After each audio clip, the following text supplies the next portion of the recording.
Example 1.23ல என்ன சொல்கிறாங்கன்னா, இந்த நம்பரை ஏதோ ஒரு நம்பரை இந்த 250ங்கிற நம்பரை ஏதோ ஒரு சின்ன நம்பரால் மல்டிப்ளை அண்ட் டிவைட் பண்ணும்போது அது ஸ்கொயராக இருக்குதான்னு கேட்குறாங்க. நான் என்ன பண்ண போகிறேன், 250யை 10ஆல் டிவைட் பண்ணுறேன்.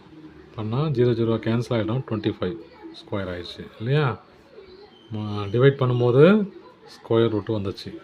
இப்போது மல்டிப்ளை பண்ணணும். மல்டிப்ளை பண்ண என்ன ஒன்றும் 25 0 இன்ட்டு 10 எவ்வளோ 2500 சரியா.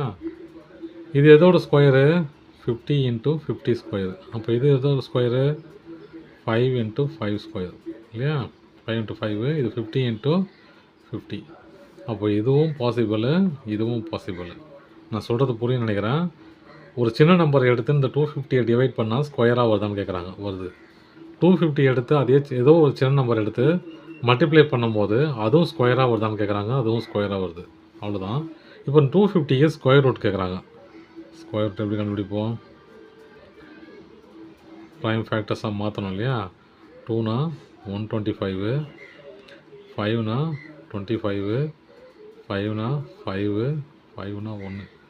அப்போ இந்த ப்ரைம் ஃபேக்டர்ஸ் எப்படி மாறிக்குது, 5 இன்ட்டு 5 இன்ட்டு 5 இன்ட்டு 2.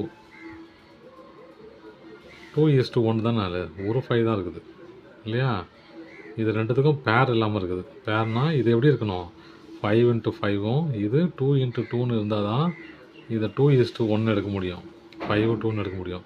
ஆனால் இதில் எல்லாமே சிங்கிள் டேர்மாக தான் இருக்குது இல்லையா. இங்கே தான் டபுள் டேர்ம் இருக்குது. அதெல்லாம் இருக்குது. ரெண்டுத்துக்கும் பேர் இல்லாதனால இது ப்ராப்பர் ஸ்கொயர் ரூட்டு இல்லவே இல்லை. சரிங்களா. தேங்க்யூ.